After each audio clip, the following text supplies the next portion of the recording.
행복한 4월 마음 따뜻하게 보내세요. 라디오 서울이 함께합니다.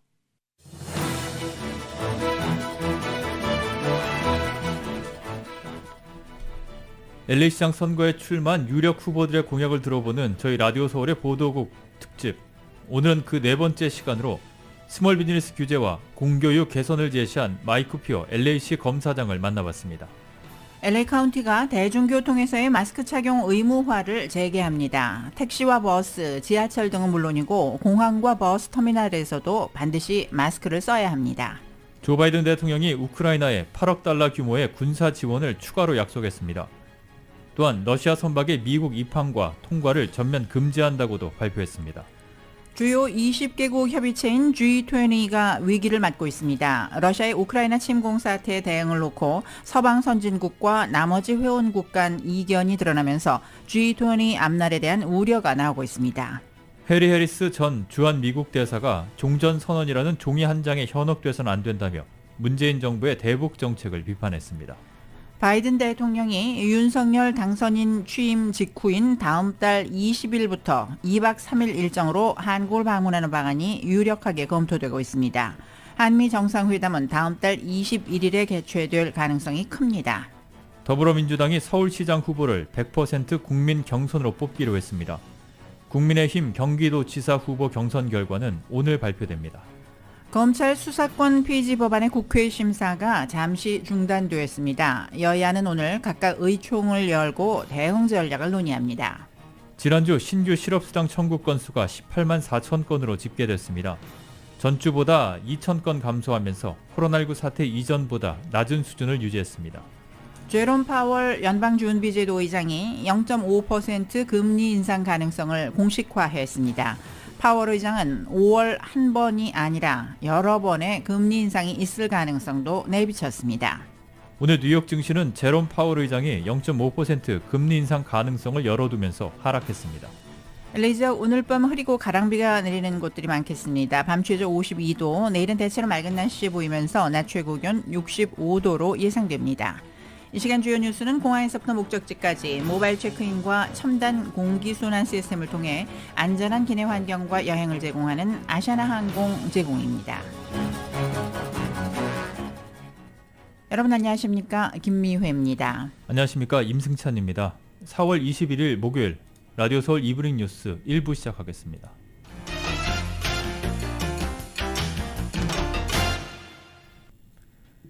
조 바이든 대통령이 우크라이나 전쟁 2달에 맞춰서 대국민 연설을 했습니다. 푸틴 러시아 대통령을 향해서는 절대 승리할 수 없을 것이라는 경고를 내놨는데요. 이 전쟁이 중대 국면에 접어들었다면서 군사지원 확대와 더불어서 제재의 고삐도 더욱 죄는 모양새입니다. 첫 소식은 KBS가 보도합니다. 조 바이든 대통령은 전쟁 발발 후 지금까지 미국과 동맹들은 물론 우크라이나 국민도 굳게 단합해왔다며 푸틴 러시아 대통령이 틀렸다는 걸 증명하겠다고 공언했습니다. 특히 러시아가 우크라이나 동부 장악에 초점을 맞추는 상황은 전쟁의 또 다른 중대 국면이지만 푸틴 대통령은 결코 승리할 수 없다고 강조했습니다. Unmistakable message to Putin. He will never succeed in dominating and occupying all of Ukraine. That will not happen. 이를 위해 미국은 우크라이나에 8억 달러, 우리 돈 1조 원 가까운 규모의 군사 지원을 추가로 약속했습니다.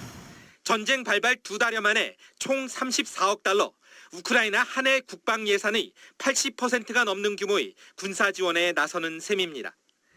바이든 대통령은 또 러시아 선박의 미국 입항과 통과를 전면 금지한다고 발표했습니다. 유럽연합과 캐나다 등이 시행 중인 조치에 보조를 맞춘 것으로 해당 선박은 한 해 1,800여 척으로 추산됩니다. No ship that sails under the Russian flag or that is owned or operated by a Russian interest will be allowed to dock in a United States port or access our shores. None. 미국은 별도로 5억 달러 규모의 경제 지원을 추가하는 동시에 10만 명을 수용하기로 했던 우크라이나 난민들에 대한 입국 절차도 공개했습니다. 전쟁이 길어질 거란 우려 속에 바이든 대통령은 우크라이나에 대한 지속적 지원을 약속하는 동시에 푸틴 대통령을 향한 서방 측 공동 대응의 중요성을 거듭 강조했습니다. 워싱턴에서 KBS 뉴스 김기현입니다. 미주 대륙 국가들의 모임인 미주기구 OAS가 우크라이나 침공을 이유로 러시아의 상임 옵서버 자격을 정지했습니다. 미주기구 상임위원회는 오늘 이 같은 내용의 결의안을 34개 회원국 중 25개국의 찬성으로 통과시켰습니다. 미주기구는 러시아 정부가 적대 행위를 멈추고 우크라이나 영토에서 군을 철수시켜 대화와 외교의 길로 돌아올 때까지 자격 정지가 이어진다고 밝혔습니다. 미주기구는 워싱턴에 본부를 둔 국제기구로 미주 대륙 35개국 전체가 회원입니다. 다만 쿠바는 1962년 추방됐다 2009년 회원 자격을 회복했으나 활동은 하지 않고 있습니다. 토니 블링컨 국무장관은 오늘 트위터에 미주기구의 결의안 채택을 자랑스럽게 지지한다며 이번 결의안은 세계가 우크라이나와 함께하고 있음을 강조하는 것이라고 말했습니다. 로이드 오스틴 국방장관이 오는 26일 독일 람슈타인 공군기지에서 동맹국과 우크라이나 관련 국방장관 회의를 주재하기로 했습니다. 존 커비 국방부 대변인은 오늘 브리핑에서 이번 회의는 최근에 우크라이나 안보 수요에 대해 논의할 것이라며 이같이 밝혔습니다. 커비 대변인은 특히 이번 회의는 장기적으로 우크라이나의 안보와 주권이 존중되고 발전하는 것을 보장하기 위해 전 세계 이해관계자들이 한자리에 모이는 것이라고 설명했습니다. 커비 대변인은 하지만 이번 회의에 몇 개국 국방장관이 참석할지는 밝히지 않았습니다. 전 세계 경제 대국이 참여해서 각종 현안을 논의해온 주요 20개국 협의체 G20가 위기를 맞고 있습니다. 러시아의 우크라이나 침공 사태에 대응을 놓고 서방 선진국과 나머지 상당수 회원국 간 이견이 드러나면서 G20의 앞날에 대한 우려가 나오고 있습니다. YTN이 보도합니다. G20은 1999년 서방 중심의 주요 7개국과 중국, 인도, 러시아 등 경제 규모가 큰 20개 국가의 재무장관과 중앙은행 총재가 참여하는 회의체로 출발했습니다. 한국도 회원국입니다. 그러다가 2008년 글로벌 금융위기를 맞아 정상급 회의체로 격상돼 10년 넘게 국제사회의 현안 대응을 위한 최고위급 협의체로 기능했습니다. 하지만 지난 2월 러시아의 우크라이나 침공 이후 G20 운영이 위기를 맞고 있습니다. 미국을 비롯한 서방 국가들은 러시아를 규탄하며 각종 제재 등 강공책을 주도하고 있습니다. 반면 중국, 인도로 대표되는 상당수 국가는 우크라이나 사태에 발을 담그는 것을 꺼리거나 관망하는 자세를 보입니다. 현지 시각 20일 미국 워싱턴 DC에서 열린 재무장관 회의 때 러시아 측 화상연설이 시작되자 미국, 영국 등 서방 국가 대표들은 회의장에서 퇴장해 항의의 뜻을 드러냈습니다. I think it simply cannot be business as usual for Russia in terms of its participation in our global forums. 문제는 이 의견에 동조하지 않은 국가도 많았다는 것입니다. 인도의 한 매체는 미국이 주도한 서방이 회의장에서 퇴장했지만 최소 10개국은 동참하지 않았다고 꼬집었습니다. 그러다 보니 이번 재무장관 회의의 경우 공동 성명조차 발표하지 못한 채 의장국인 인도네시아의 재무장관이 회의 내용을 요약한 성명을 내는데 그쳤습니다. 우크라이나 전쟁으로 중국, 러시아와 미국 등 서방국 간의 갈등이 점점 커지면서 G20이 예전처럼 기능하지 못할 수 있다는 우려가 커지고 있습니다. YTN 김진호입니다. 러시아가 핵무기 사용을 위협하면서 서방을 압박하고 있는 가운데 미국은 중국에 러시아를 군사적으로 지원하지 말라고 재차 촉구를 했습니다. 하지만 중국은 우크라이나 문제는 제쳐두고 타이완 문제에서 손을 떼라면서 미국에 반발을 했습니다. 계속해서 YTN이 보도합니다. 로이드 오스틴 미국 국방장관이 우크라이나와 국경을 접한 폴란드를 방문했습니다. 오스틴 장관은 서방의 무기 지원 전진기지 역할을 하는 폴란드에 확고한 지지를 표시했습니다. You have provided much needed security assistance to the Ukrainian military to help it continue to successfully fight back invading Russian forces. 오스틴 국방장관은 폴란드 방문 직전 웨이펑허 중국 국방부장에게 처음으로 전화를 걸었습니다. 양국 국방부는 두 사람이 우크라이나 정세에 대해 논의했다고 발표했습니다. 오스틴 장관은 중국에 대해 러시아를 군사적으로 지원하지 말라고 재차 촉구한 것으로 알려졌습니다. 하지만 웨이 부장은 우크라이나 전쟁을 이용해 중국을 비방하지 말라며 미국의 반감을 드러냈습니다. 이어 타이완 문제를 들고 나와 강경 입장을 다시 밝혔습니다. 将采取一切必要措施，坚决挫败外部势力干涉和台独分裂图谋，坚决捍卫国家主权和领土完整。 중국은 오스틴 장관이 하나의 중국 원칙을 인정했다고 밝혔는데 미국 발표문에는 없는 내용입니다. 미국은 중국의 러시아 지원 차단에 집중하고 있는데 중국은 타이완 문제부터 쐐기를 박으려 하고 있습니다. 미국과 중국의 국방장관 통화는 거의 동문서답식으로 이루어졌지만 이렇게라도 대화가 복원되고 위기관리의 필요성에 공감한 게 그나마 성과라면 성과입니다. 베이징에서 YTN 강성웅입니다. 해리 해리스 전 주한 미국 대사가 종전선언이라는 종이 한 장에 현혹되어선 안 된다며 문재인 정부의 대북 정책을 비판했습니다. 해리스 전 대사는 오늘 싱크탱크 허슨 연구소가 주최한 화상 세미나에서 문재인 정부의 대미, 대북 정책에 대해 불편한 마음을 숨기지 않으면서 이같이 밝혔습니다.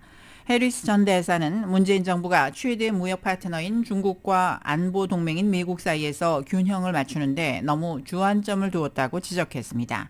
또 북한과의 관계 개선에 무게를 두고 한미연합군사훈련 축소를 고집했고 일본의 수출 규제에 맞서 한일 군사정보보호협정인 지소미아를 폐기하려 했다고 말했습니다.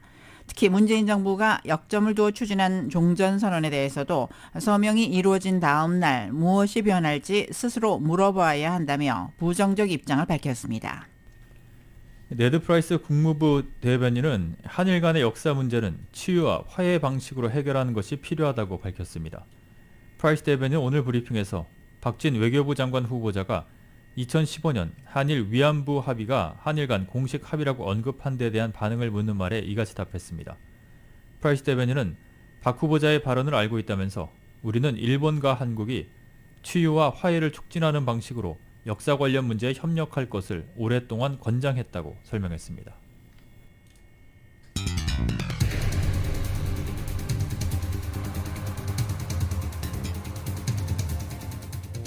라디오 서울 이브닝 뉴스 1부 이 시간은 LA와 가든그로브 두 곳에서 모시는 금강안경 검안과 1250만 불 교통사고 최고보상 교통사고 전문 천재 변호사 리차드 호프만, 주류 언론과 유명 인사들을 감동시킨 미주 판매 1위 카후나 마사지 체어, 한인기업의 자랑 카후나 마사지 체어, 온오프 PRGR, 야마하 14, MU 스포츠, 전미국 독점 총판, 올림픽 골프에서 함께 보내드립니다.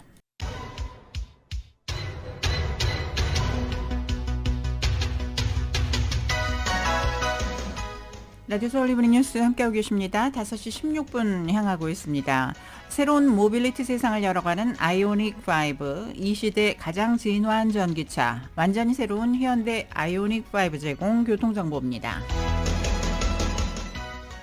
110번 프리웨이 양방향 벌써부터 정체가 심한 모습 보이고 있습니다. 특히 110번 프리웨이 노스 방면 구가 구간 거의 서 있다시피 한 형편이고 익스포지션 블루버드 구간부터도 5마일에서 9마일 정도로 거의 거북이 걸음으로 밖에는 움직이지 못하고 있습니다. 105번 프리웨이 이스트 방면 교차하는 구간까지 정체 심한 편입니다. 이 밖에 110번 프리웨이 사우스 방면도 힐 스트리트 구간부터 가다서다를 반복하고 있습니다. 특히 10번 프리웨이 웨스트 방면 교차하는 구간부터 정체 심한 모습 보이고 있는데요. 110번 프리웨이 노스 방면 만나는 구간까지 정체가 여전히 이어지고 있습니다.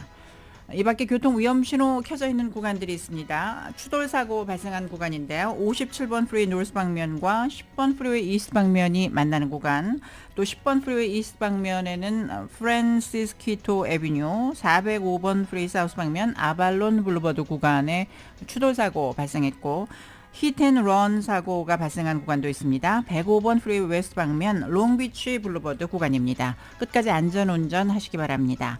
교통정보는 새로운 모빌리티 세상을 열어가는 아이오닉 5, 이 시대 가장 진화한 전기차, 완전히 새로운 현대 아이오닉 5 제공이었습니다. 네, 이브닝 뉴스 1부 함께하고 계십니다. 저희 라디오 서울 보도국에서는 이번 한 주일 동안 LA시장 선거에 출마한 주요 후보들을 직접 만나서 출마의 변을 들어보는 시간을 마련했습니다. 오늘은 그 네 번째 시간으로 마이크 표 LA 시검사장을 이은 기자가 만나봤습니다. 마이크 퓨어 LA시 검사장은 선거 공약으로 노숙자 문제 해결, 스몰 비즈니스 구제, 공교육 개선 등을 꼽았습니다. 퓨어 후보는 특히 시내의 학교 공간이 안전해야 되고 어린 학생들이 공교육을 받을 수 있도록 하는 것이 매우 중요하다고 강조했습니다. 장기화된 팬데믹으로 빈부격차로 인한 교육 격차를 해소하고 LA 시내 모든 어린 학생들에게 질 높은 교육을 제공하는 것이 중요하다며 공교육 업그레이드의 중요성을 강조했습니다. That our children receive the educations they need in an environment that is safe and secure, and a mayor, while not being in charge of the school district, can play a key role in doing just that. 주민들의 삶의 터전인 스몰 비즈니스를 구제해 코로나 이전으로 회복시키는 것도 선결과제라고 지적했습니다. 마이크 퓨어시 검사장은 샘 버나디노의 유대인 가정에서 성장했으며 하버드를 졸업하고 하버드 로스쿨에서 석사학위를 취득한 엘리트로 변호사로 활동하다 탐 브래들리 LA 시장 선거 캠페인에서 활동하며 정계에 입문했습니다. 1994년부터 2001년까지는 5지구 LA 시의원으로 그리고 2006년부터 2012년까지는 42지구 가주 하원의원을 역임했으며 지난 2013년 LA시 검사장에 당선됐고 2017년 재선에 성공해 검사장으로 9년째 활약하고 있습니다. 퓨어 후보는 시장 선거 출마자들 가운데 가장 오랜 기간 동안 로컬 정부에서 다양한 경험을 쌓아온 자신이야말로 LA 시장직에 가장 적합한 후보라고 밝혔습니다. My experience and my leadership. I'm the only candidate in this race who has been an executive leader here in Los Angeles. 한인 커뮤니티 굵직굵직한 행사 때마다 빠지지 않고 참석해 한인 사회에 친근한 얼굴인 마이크 퓨어 후보는 출마 후보들 중 가운데 누구보다 한인 커뮤니티와 가장 가깝고 커뮤니티를 잘 이해하고 있다는 점을 강조하고 이번 예선에서 한인 유권자들의 지지를 호소했습니다. I think it is friendship and respect and understanding and having a clear policy of reaching out to each other. Absolutely. 라디오 서울 뉴스 이은입니다. LA 카운티가 대중교통에서의 마스크 착용 의무화를 재개합니다. 바바라 페러 카운티 보건국장은 질병통제예방센터인 CDC의 권고에 따라 버스와 열차, 택시, 차량 공유 서비스 등 대중교통을 이용할 경우에는 반드시 마스크를 착용해야 한다고 밝혔습니다. 공항과 버스터미널 등 실내 공간에서도 반드시 마스크를 써야 합니다. 대중교통에서의 마스크 착용 재개는 내일 새벽 0시 1분을 기해서 시작됩니다. LA 카운티의 신규 코로나19 확진자 10명 가운데 8명 이상이 BA.2에 감염된 것으로 나타났습니다.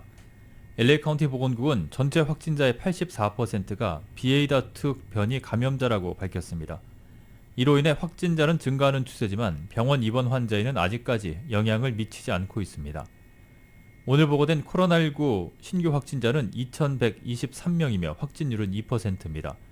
지난 7일간 일일 평균 신규 감염자는 1,261명으로 전주에 1,017명에서 200명 이상 증가했습니다. 그러나 병원 입원 환자는 224명으로 어제보다 6명 줄었고 중환자실 입원 환자 역시 6명 감소한 22명으로 집계됐습니다. 지난 일주일 사이 LA 지역에서 발생한 총격 사건으로 34명이 부상했습니다. 마이클 무어 경찰국장은 지난주 총상을 입은 34명 가운데 23명이 사우스 LA 지역에 집중됐다며 이는 주로 갱단 내부와 라이벌 갱들 간의 충돌과 관련된 것이었다고 설명했습니다. 무어 국장은 총격 피해자가 늘어나는 것은 너무 많은 사람들이 총을 갖고 있는 것이 문제라고 지적했습니다. 특히 4월 들어 총격 사건과 살인 사건이 증가했다며 이에 대한 우려를 나타냈습니다. LA 한인회가 오는 25일부터 27일까지 사흘간 매일 오전 10시부터 오후 3시까지 스몰 비즈니스에 체납된 렌트비를 지원하는 정부 보조 프로그램에 신청을 돕습니다. 이 프로그램은 팬데믹 기간 동안 LA시에 있는 스몰 비즈니스 업주들 가운데 경제적 어려움으로 렌트비가 체납된 업주들이 대상입니다. 신청 대상은 LA시에 있는 연매출 $500만 이하의 비즈니스로 팬데믹으로 인한 매출 감소를 증명할 수 있어야 합니다. 프로그램은 한 업체당 최소 $2,500에서 최대 $15,000의 지원금을 제공합니다. 프로그램 신청은 지난 18일부터 시작됐으며 마감은 5월 6일까지입니다. 신청자들은 2019년도와 2020년도 비즈니스 세금 보고와 개인 세금 보고 서류, 본인의 아이디, 은행 체크 사본 1장, 비즈니스 리스 계약서, 렌트비 체납 증명서를 갖고 한인회를 방문하면 됩니다. 대한항공 미주 본부장으로 새로 부임한 이진호 전무가 오늘 라디오 서울 방송을 방문해서 최근 늘어난 고객 수요에 맞춰 LA와 인천 구간의 운항 편수를 늘리고 기종도 확대해 코로나 이전 운영으로 회복하는 데 박차를 가하겠다고 밝혔습니다. 정현호 기자가 만나봤습니다. 대한항공 미주본부장으로 부임한 신임 이진호 전무는 엔데믹으로 접어들면서 여행 수요가 늘어나고 있는 데 맞춰 대한항공 미주 구간 항공편의 운항 횟수를 하루빨리 코로나 이전으로 늘리도록 박차를 가하겠다고 밝혔습니다. 일단 다음 달 16일부터는 LA와 인천 구간 노선 운항을 하루 2회로 늘리고 라스베가스도 재운항에 7월부터는 주 3회로 늘릴 계획이라고 밝혔습니다. LA와 인천 구간 항공편 기종도 순차적으로 확대해 코로나 이전 수준으로 되돌려 놓겠다는 목표입니다. 이진호 신임 미주 본부장입니다. 저희들 같은 경우에는 777-300 ER은 총 공급석이 291석 정도 되고요. 그 다음에 7478I라고 해서 전보 비행기가 있습니다. 이거는 368석 정도 공급이 있고요. 그 다음에 A380이라고 해가지고 407석 정도의 공급이 있거든요.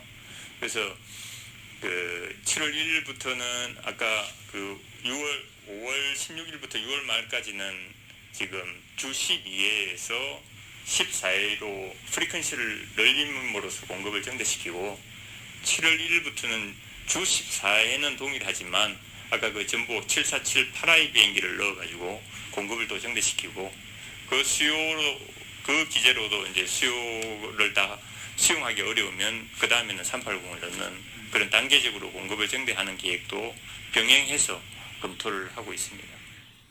유가가 급등하고 인플레이션이 심화되면서 국내외적으로 항공권 가격이 최근 오름세를 보이는 가운데 이진호 본부장은 코로나로 위축됐던 항공 수요가 방역이 풀리면서 갑자기 늘었지만 항공업계 인력이나 운영구조 등 제반 사항들이 코로나 이전의 안전성을 찾기까지 아직 과도기적인 단계로 과도기가 지나고 안정기로 접어들면 항공권 가격도 안정될 것으로 내다봤습니다.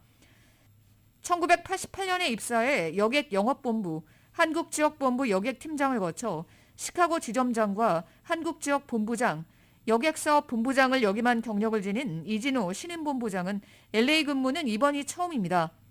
코로나로 때문에 굉장히 위축된 운영을 하고 있고 위축된 운영은 여러 가지 서비스 스케줄이나 서비스 측면에서 불편함을 지금 갖고 오고 있지만 이러한 부분이 빠른 시일 내에 원복될 수 있도록 제가 노력을 해서 우리 동포 여러분들께서 한국에 가실 때나 우리 항공편을 이용할 때 좀 더 편리하고 서비스적인 측면도 좀 나은 서비스를 받을 수 있도록 노력을 해서 지난 50년 동안 대한항공이 성장할 수 있도록 기여해 주신 부분에 대해서 보답하고자 제가 최선의 노력을 다하도록 하겠습니다.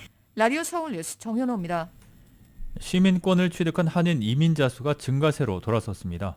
국토안보부가 최근 발표한 2021 회계년도 신규 시민권 취득 현황자료에 따르면 이 기간 시민권을 취득한 한인은 14,000여 명으로 전년 대비 30.6%가 증가했습니다.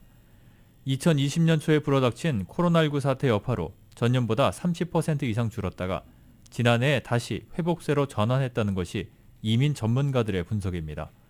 국가별 시민권 취득 순위에서는 멕시코가 가장 많았고 한인은 12번째를 차지했습니다. 한편 지난해 전체 시민권 취득자는 81만 3천여 명으로 전년도와 비교해서 29.5%가 늘었습니다. 이브닝 뉴스 1부 함께하고 계십니다. LA와 가든그루브 두 곳에서 모시는 금강안경 검안과 1250만 불 교통사고 최고보상 교통사고 전문 천재 변호사 리차드 호프만 제공입니다. 잠시 후에는 한국 소식 간추려드립니다.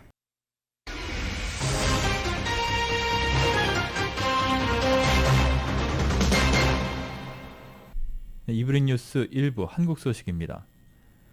조 바이든 대통령이 윤석열 당선인 취임 직후인 다음 달 20일부터 2박 3일 일정으로 한국을 방문하는 방안이 유력하게 검토되고 있습니다. 한미 정상회담은 방한 둘째 날인 다음 달 21일 개최될 가능성이 큽니다. YTN이 보도합니다. 한미 양국이 조 바이든 미국 대통령이 다음 달 20일 방한해 2박 3일간 한국에 머무르는 방안을 협의하는 것으로 알려졌습니다. 대통령직 인수위원회 관계자는 한미 정상회담은 현재로선 둘째 날인 21일 개최가 유력하다고 말했습니다. 이렇게 되면 윤석열 당선인은 다음 달 10일 취임한 지 2주도 안 돼 미국 대통령과 마주 앉는 겁니다. 바이든 대통령은 하룻밤을 더 보내고 사흘째인 22일 쿼드 정상회의 참석을 위해 일본으로 출국할 전망입니다. 한국에 상대적으로 오래 체류하는 만큼 바이든 대통령이 비무장지대나 평택 미군기지 등을 찾을지도 관심입니다. 다만 대통령 집무실을 용산 국방부 청사로 옮긴 뒤 이뤄지는 첫 정상회담이란 점에서 신경 써야 할 것은 일정만이 아닙니다. 정상회담 장소도 아직 정해지지 않았습니다. 용산 전쟁기념관과 국방 컨벤션 센터 등 5군데 이상이 선택지로 검토되는데 이번 주말 미국 측 사전 답사단이 서울에 오면 관련 논의가 구체화할 것으로 보입니다. 이런 가운데 방한 중인 성김 미 국무부 대북 특별대표는 김성한 인수위 외교안보 간사와 권영세 통일부 장관 후보자 등 새 정부 인사들과 잇따라 회동했습니다. 한미 관계가 더 공고화되고 더 돈독해져야지 우리가 이 북한에 대해서 한반도 문제를 풀어나가는데 우리가 공간을 더 확보할 수가 있고. 사적인 성격의 만남이었다며 애써 의미를 축소하긴 했지만 앞서 윤 당선인도 성김 대표와 비공개 만찬을 진행한 만큼 한미 공조를 강화한다는 당선인의 외교 정책도 점차 가시화하는 모양새입니다. YTN 홍주혜입니다. 사흘째 지방을 순회 중인 윤석열 당선인이 오늘은 부산과 울산을 방문합니다. 윤 당선인 취임 뒤 첫 한미 정상회담은 다음 달 21일이 유력하게 검토되고 있습니다. KBS가 보도합니다. 윤석열 당선인, 오늘 부산과 울산을 찾아 사흘째 지역 순회 일정을 이어갑니다. 산업 현장을 찾고 기업인들을 만나 고충을 듣고 경제 구상을 밝힐 것으로 알려졌습니다. 어제도 전남 광양의 제철소, 경남 진주 마산의 전통시장, 원전 부품업체 등 민생 경제 행보에 집중했습니다. 어떻게 여러분들의 삶을 좀 바꿔놓고 더 국민의 복리 후생을 더 증진시킬 수 있는지. 당선인 측은 오직 국민의 먹고 사는 문제에만 집중하겠다는 의지라고 설명했습니다. 수사권 논란에는 거리를 두는 건데 인수위 관계자도 윤 당선인은 검찰 수사권 문제보다 민생을 먼저 챙기자라는 입장이라고 말했습니다.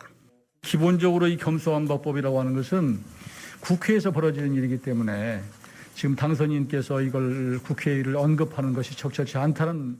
지방선거를 앞둔 선거용 행보 아니냐는 시선에는 대선 기간의 약속을 지키는 것일 뿐이라고 일축했습니다. 네, 검찰 수사권을 폐지하는 검수완박 법안 처리를 위한 국회 법제사법위원회 안건조정위원회 구성이 잠시 보류됐습니다. 중재안 마련을 위해서 좀 더 협의를 진행하겠다는 건데 내일 재개될 원내대표 간의 협상이 관건이 될 전망입니다. 이 소식은 YTN이 보도합니다. 국민의힘 의원들이 더불어민주당 소속인 박광훈 법제사법위원장실 앞으로 모였습니다. 민주당이 민형배 의원 탈당까지 감행하며 검수완박 법안 심사를 위한 1차 관문인 안건조정위원회를 구성하려 하자 즉각 항의에 나선 겁니다. 우리 국회법은 안건조정위원회를 여야 3대3 동수로 규정하고 있습니다. 반드시 국민의힘이 야당으로서 3명이 포함돼야 됩니다. 박광훈 법사위원장은 원칙론자입니다. 박광훈 법사위원장의 현명한 판단을 촉구합니다. 하지만 일과 시간이 끝날 때까지 안건조정위 회의는 열리지 않았고 구성도 잠정 보류됐습니다. 박병석 국회의장 중재하에 여야 원내대표가 물밑 협상을 벌이면서 민주당도 법사위 강공을 멈추고 잠시 속도를 조절하는 겁니다. 박광훈 법사위원장은 박병석 국회의장이 여야 합의를 원하는 상황에서 분위기를 해치고 싶지 않고 민주당 지도부도 같은 생각이라고 밝혔습니다. 이에 따라 민주당 박홍근, 국민의힘 권성동 원내대표는 박 의장 중재 아래 벌여온 물밑 협상을 다시 이어갈 예정입니다. 국민의힘과 민주당 원내 지도부 역시 각각 의원총회를 열고 협상 결과에 대해 보고하고 향후 대책을 논의합니다. 다만 협상이 여의치 않을 경우 민주당은 안건조정위를 즉각 구성해 지체하지 않고 검수완박 법안을 법사위 전체 회의로 넘길 방침입니다. 위장 탈당 논란을 불러일으킨 무소속 민형배 의원도 안건조정위에 포함해 민주당 3, 국민의힘 2, 무소속 하나로 4대2 구도를 예고한 상태입니다. 국회의장께서 교섭단체 변경 승인을 한 걸로 알고 있습니다. 비교섭단체 의원으로 국회의장께서 승인을 한 걸로 알고 있습니다. 그 법과 규정에 따르는 것입니다. 현재까지는 극적인 중재안 마련이 쉽지 않아 검수완박 법안을 놓고 여야 간 극한의 입법 대치 상황이 또다시 재현될 가능성이 커 보입니다. YTN 박서경입니다. 더불어민주당이 송영길 전 대표와 박주민 의원의 컷오프 결정을 철회하고 두 사람을 포함해 서울시장 후보를 100% 국민 경선으로 뽑기로 했습니다.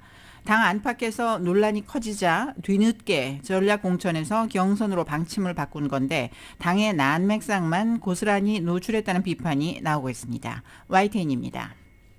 더불어민주당이 송영길 전 대표와 박주민 의원의 서울시장 후보 공천 배제 결정을 철회했습니다. 지난 19일 당 전략공천위원회가 두 사람의 컷오프 방침을 지도부에 통보한 지 이틀 만입니다. 심야회의, 서울의원 간담회, 오찬회동으로 이어진 경론 끝에 민주당 비상대책위는 서울시장 후보를 국민 경선으로 뽑기로 했습니다.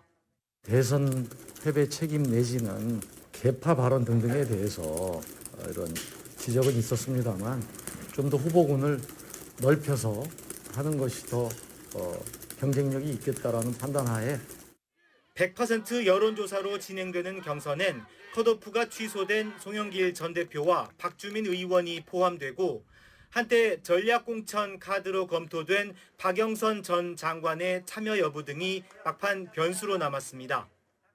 송 전 대표와 박 의원은 비대위 결정을 일제히 환영한다는 입장을 냈지만 박지현 비대위원장은 송 전 대표가 선거에 다시 나온 이유를 해명해야 한다고 지적하는 등 여진이 이어지고 있습니다.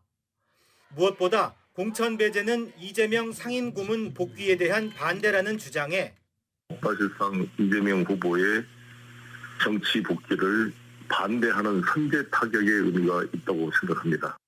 이재명을 앞세운 분열과 꼼수 정치를 중단하라는 비난이 터져나오는 등 컷오프 번복 과정에서 당내 계파 갈등이 여과 없이 표출됐습니다. 대선 패배 이후에도 별반 바뀌지 않은 민주당의 현 주소가 고스란히 드러난 셈입니다. 이 같은 난맥상은 검찰 수사권을 폐지하는 검수완박 입법 강행 정국과도 맞물려 지방선거 판세에 적잖은 영향을 줄 것으로 보입니다. YTN 권민석입니다. 유승민 전 의원과 김은혜 의원이 각축전을 벌인 국민의힘 경기지사 후보 경선 결과가 오늘 발표됩니다. 국민의힘 공천관리위원회는 오늘 오전 국회에서 책임당원 선거인단 50%와 일반 국민 여론조사 50%를 합산해서 경기지사 후보를 확정한다고 밝혔습니다. 경선 기간 두 후보는 각자 본선 경쟁력을 강조하며 당심과 민심을 잡기 위해 총력전을 펼쳤습니다. 특히 윤석열 당선인의 대변인을 지낸 김은혜 의원이 뒤늦게 경쟁에 뛰어들면서 이른바 윤심 논란도 불거졌습니다. 이재명 민주당 상임고문의 정치적 고향인 경기도는 이번 지방선거의 최대 격전지로 꼽히는 만큼 경선 결과에 관심이 쏠리고 있습니다. 잠수함에서 쏘는 탄도미사일, 즉 SLBM은 주요 전략무기 중에 하나인데요. 한국군이 지난해 수중 발사에 성공한 데 이어 최근 연속 발사 시험도 성공적으로 마친 것으로 확인되었습니다. 군은 SLBM의 전력화를 차질 없이 진행하겠다고 밝혔습니다. KBS의 보도입니다. 물속에서 솟구쳐 오른 탄도미사일이 목표를 향해 날아가고 정확히 표적을 맞춥니다. 지난해 9월 우리 군이 잠수함에서 쏘는 탄도미사일 SLBM의 수중 발사에 성공하는 모습입니다. 세계 7번째로 수중 발사에 성공한 데 이어 최근에는 연속 발사 시험도 무사히 마친 것으로 확인됐습니다. 지난 18일 해군의 3,000톤급 잠수함인 도산 안창호함이 서해상에서 SLBM을 20초 간격으로 2발 발사했습니다. 미사일은 400km 밖의 표적을 명중시켰습니다. 수중 발사에 이어 7개월 만에 연속 발사까지 성공하면서 SLBM의 안정적인 전력화에 청신호가 켜졌다는 평가가 나옵니다. 국방부는 실전 능력을 검증하기 위해 후속 시험을 실시했다며 SLBM 전력화를 차질 없이 수행할 것이라고 밝혔습니다. 올해 안에 실전 배치될 전망입니다. SLBM은 물속에 있어 추적이 어려운 잠수함에서 쏘기 때문에 전황을 일거에 뒤집을 수 있는 이른바 게임 체인저로 불립니다. 북한의 탄도미사일 개발과 핵실험 등 무력 도발에 대한 강력한 억제책이 될 수 있습니다. 북한도 일찌감치 SLBM 개발에 뛰어들었지만 SLBM을 쏠 수 있는 잠수함 개발 등에서 우리 군에 뒤처지는 것으로 알려졌습니다. KBS 뉴스 김희용입니다. 문재인 대통령과 김정은 북한 국무위원장이 최근 친서를 교환하고 서로 노력하면 남북 관계가 발전할 수 있을 것이라는 기대를 표명했습니다. 조선중앙통신은 오늘 김정은 위원장과 문재인 대통령이 친서를 교환했다면서 김 위원장이 지난 20일 문 대통령이 보내온 친서를 받고 21일 회답 친서를 보냈다고 보도했습니다. 조선중앙통신은 두 정상이 서로가 희망을 안고 노력을 기울여 나간다면 남북관계가 민족의 염원과 기대에 맞게 개선되고 발전하게 될 것이라는데 견해를 같이 했다고 전했습니다. 또한 김 위원장이 남북정상이 역사적인 공동선언을 발표하고 온 민족에게 앞날에 대한 희망을 안겨준 것을 회고하며 임기 마지막까지 민족의 대의를 위해 마음 써온 문 대통령의 고뇌와 노고도 높이 평가했다고 보도했습니다. 이브닝 뉴스 일부 함께하고 계십니다. 주류 언론과 유명 인사들을 감동시킨 미주 판매 1위 카후나 마사지 체어, 한인기업의 자랑 카후나 마사지 체어, 온오프 PRGL, 야마하 볼틴, MU 스포츠, 전 미국 독점 총판, 올림픽 골프에서 보내드리고 있습니다. 잠시 후에 경제 소식 이어집니다.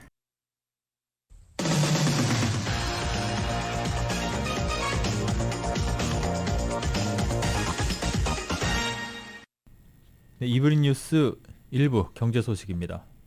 오늘 뉴욕 증시는 제롬 파월 연준 의장이 5월 연방공개시장위원회 정례회의에서 50bp 금리 인상 가능성을 열어두면서 하락했습니다.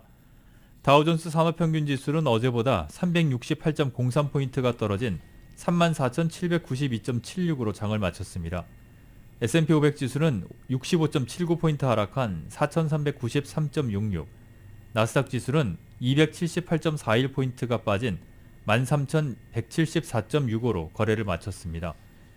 유가는 유럽연합의 러시아산 원유 금수 조치 가능성과 리비아의 원유 공급 차질 등으로 상승했습니다. 뉴욕 상업거래소에서 6월물 서부 텍사스산 원유 가격은 어제보다 1달러 60센트가 오른 배럴당 103달러 79센트에 거래를 마쳤습니다. 연방준비제도의 제롬 파월 의장이 0.5% 금리 인상 가능성을 공식화했습니다. 파월 의장은 오늘 IMF 총회에서 열린 국제경제 관한 토론에 참석해 내 견해로는 좀 더 빨리 움직이는 게 적절할 것이라면서 0.5%포인트가 5월 회의에서 검토될 것이라고 말했습니다. 이는 오는 5월 3일과 4일 열리는 연방공개시장위원회 정례회의에서 0.5%포인트의 금리 인상 가능성을 시사한 것입니다. 연준은 지난 3월 회의에서 기준금리를 0.25%포인트 올려 3년여 만에 첫 금리 인상에 착수했으나 인플레이션이 좀처럼 수그러들지 않자 더욱 가파른 인상이 필요하다는 목소리가 높아지고 있습니다. 러시아의 우크라이나 침공으로 더욱 자극받은 소비자 물가 상승률은 지난달 8.5%로 연준 목표치인 2%를 4배 이상 넘은 상태입니다. 파월 의장은 시장이 대체로 적절히 반응하고 있다며 5월 한 번이 아니라 여러 번의 금리 인상이 있을 가능성도 내비쳤습니다. 특히 물가 안정의 보고원은 꼭 필요한 일이라면서 경제는 물가 안정 없이 제대로 작동하지 않는다며 인플레이션 억제의 중요성을 강조했습니다. 지난주 신규 실업수당 청구 건수가 18만 4천 건으로 집계됐다고 노동부가 발표했습니다. 전주보다 2천 건 감소해서 코로나19 사태 이전보다 낮은 수준을 유지했습니다. 다만 지난주 청구 건수는 블룸버그가 집계한 전문가 전망치 18만 건보다는 다소 많았습니다. 최소 2주 이상 실업수당을 신청하는 계속 실업수당 청구 건수는 5만 8천 건 감소한 141만 7천 건으로 1970년 2월 이후 12년 만에 최저치를 기록했습니다. 이처럼 전국의 실업 지표가 수십 년 만에 가장 낮은 순위를 유지하는 것은 그만큼 기업들이 일할 사람을 구하기 어렵기 때문이라고 언론들은 분석했습니다. 테슬라의 일론 머스크 CEO가 오늘 소셜미디어 트위터를 인수하기 위해 테슬라 보유 지분을 담보로 은행 대출을 받기로 했습니다. 머스크는 오늘 증권거래위원회 SEC에 465억 달러 규모의 트위터 인수자금 조달 방안을 신고했다고 블룸버그 통신과 월스트리트저널 등이 보도했습니다. 신고서에 따르면 머스크는 인수자금 중 255억 달러를 은행 빚으로 조달하기로 했습니다. 이 중 절반이 테슬라 주식담보대출입니다. 블룸버그 통신은 머스크가 테슬라 주식담보대출 약정분을 제외한 보유 지분을 팔거나 트위터 인수에 함께할 파트너를 확보하는 방안이 있을 수 있다고 전망했습니다. 머스크는 오늘 신고서에서 트위터와 협상을 진행하려 한다면서도 적대적 M&A인 주식 공개 매수도 검토하고 있다고 밝혔습니다. 스트리밍 업체 선두주자인 넷플릭스가 11년 만에 처음으로 유료 구독자를 감소를 기록한 가운데 경쟁 업체인 HBO가 가입자를 늘린 것으로 나타났습니다. CNBC는 워너 계열의 스트리밍 플랫폼인 HBO Max와 케이블 채널 HBO의 1분기 기준 글로벌 가입자가 7,680만 명을 기록했다고 보도했습니다. 이는 지난해 같은 기간 대비 1,280만 명, 직전 분기 대비 300만 명이 증가한 수치입니다. HBO Max와 HBO를 거느린 워너미디어는 지난 9일 AT&T에서 분리돼서 디스커버리와 합병을 했고 워너브라더스 디스커버리라는 새로운 거대 미디어 기업으로 재탄생했습니다. 다만 HBO Max와 HBO의 올 1분기 실적은 합병 전 경영지표에서 옛 모기업인 AT&T가 발표했습니다. AT&T는 스트리밍 플랫폼인 HBO Max가 미국뿐만 아니라 해외에서도 가입자를 늘렸다고 강조했습니다.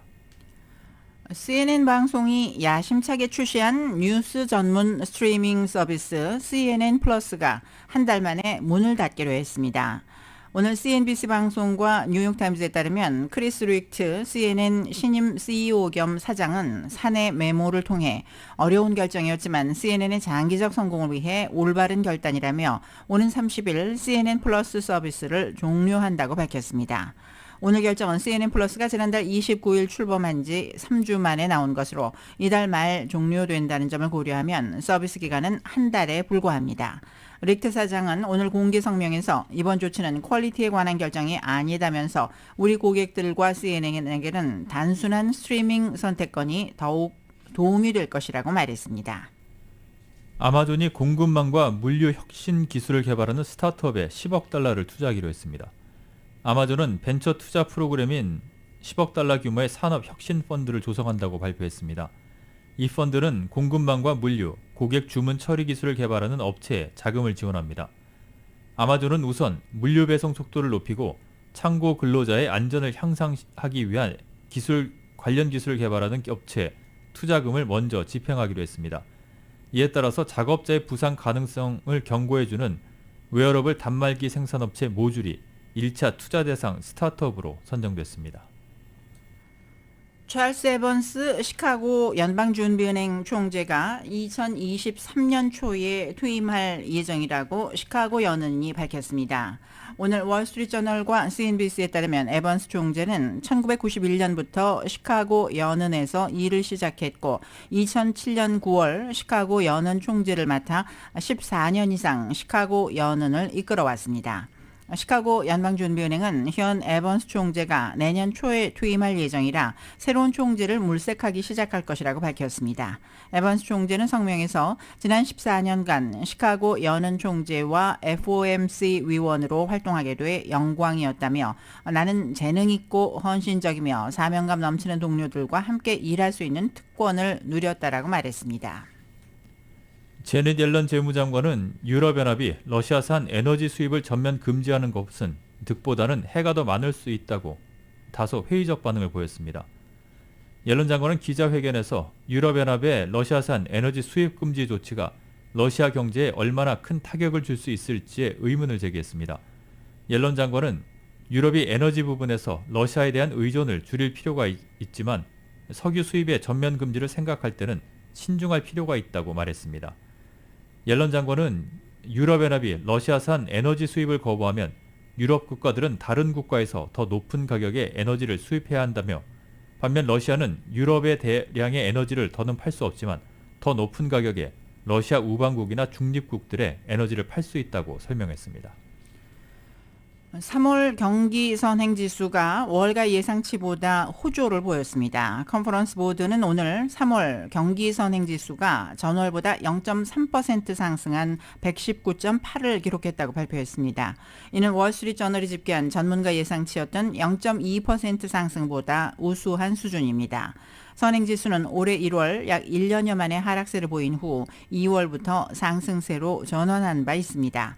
컨퍼런스 보드의 선행지수는 실업보험 청구 건수, 제조업체 신규 수주, 민간주택 신규 허가,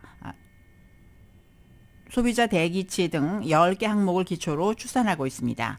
3월 동행지수는 전월보다 0.4% 상승한 108.7을 기록했습니다. 컨퍼런스 보드의 아타만 오질드림 이사는 3월 경기 선행지수는 우크라이나 전쟁에 따른 경제 역풍에도 불구하고 상승했다며 전반적인 지표 개선은 올해 경제가 계속해서 개선될 것임을 시사한다고 말했습니다. 4월 필라델피아 연은 관할 지역 제조업 활동이 둔화했습니다. 필라델피아 연은에 따르면 4월 필라델피아 연은 지수는 17.6으로 전월 27.4보다 크게 하락했습니다. 월스트리트저널이 집계한 전문가 예상치인 21.9 역시 밑돌았습니다.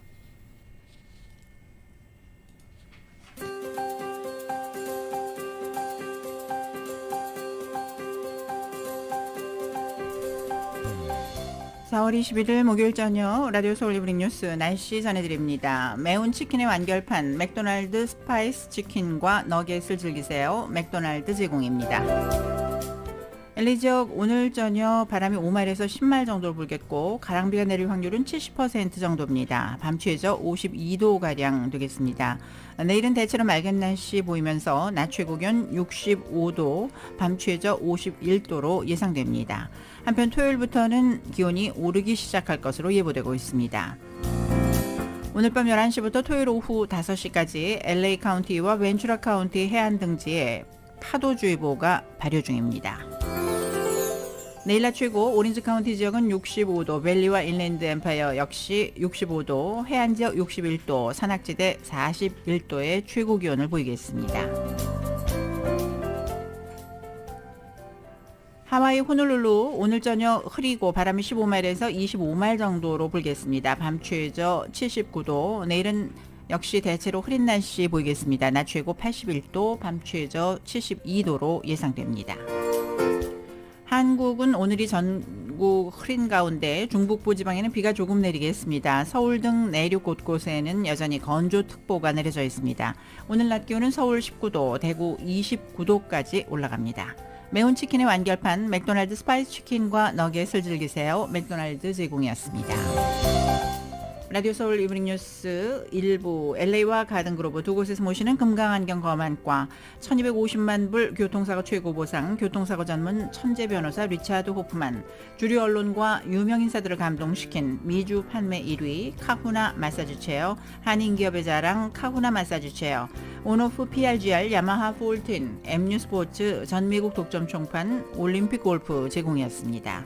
잠시 후 6시부터는 라디오 서울 이브닝 뉴스 2부가 계속됩니다.